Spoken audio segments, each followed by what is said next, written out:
मासा आज तो बहुत जोर की भूख लगी है। ये वसु का है और दादी सा और पापा सा भी कहीं नहीं दिख रहे। अब मैं थारे को के बताऊं? माँ जी साहब अपने कमरे में ही खाना खाएंगी और साथ ही होंगे।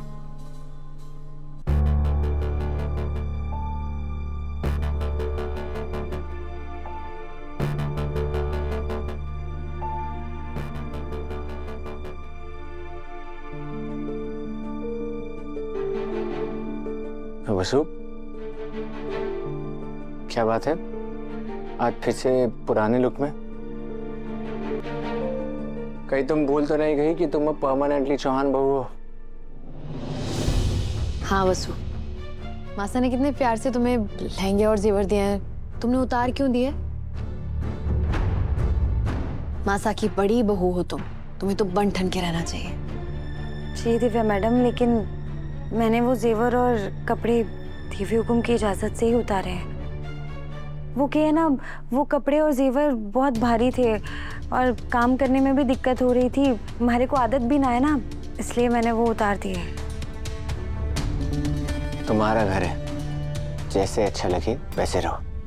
और वैसे भी मुझे तो तुम्हारे इसी रूप से सबसे पहले प्यार हुआ था। और एक बात बताऊं, तुम इस सिंपल लुक में भी बहुत सुंदर लगती हो।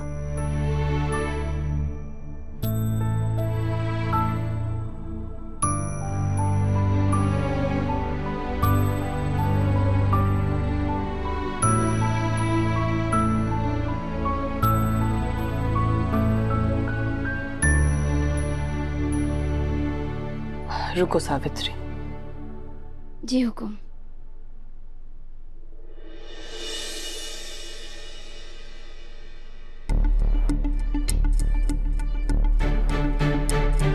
दिव्या मैडम, तब तक दादी सा खाना ना खावेंगी, घर में कोई खाने को हाथ तक ना लगावेगा।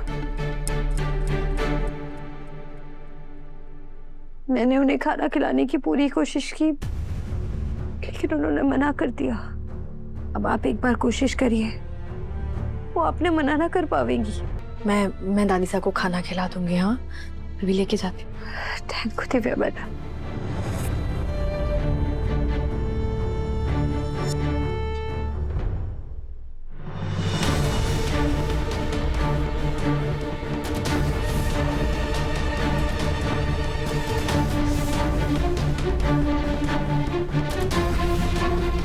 दादी साहब, दादी साहब, मैं कब से ढूंढ रही थी आपको, पता है? आपकी दवाई का टाइम हो गया है ना, तो जल्दी से आपको मैं खाना खिला देती हूँ। ये लीजिए।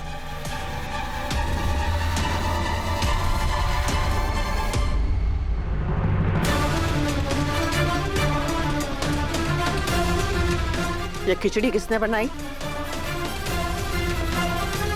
आप वसु के हाथ का तो खाती नहीं, इसलिए मैंने बनाई है। तो तूने भी अपनी जेठानी सास से झूठ बोलने की ट्रेनिंग ले ली है ना? अरे मैंने उससे साफ साफ कह दिया है कि हमारे कमरे में आने की कोई जरूरत ना है, फिर भी तू उसके हाथ से खिचड़ी बनवा के हमारे कमरे में ले आई और हमारे को खिलाने की कोशिश करे।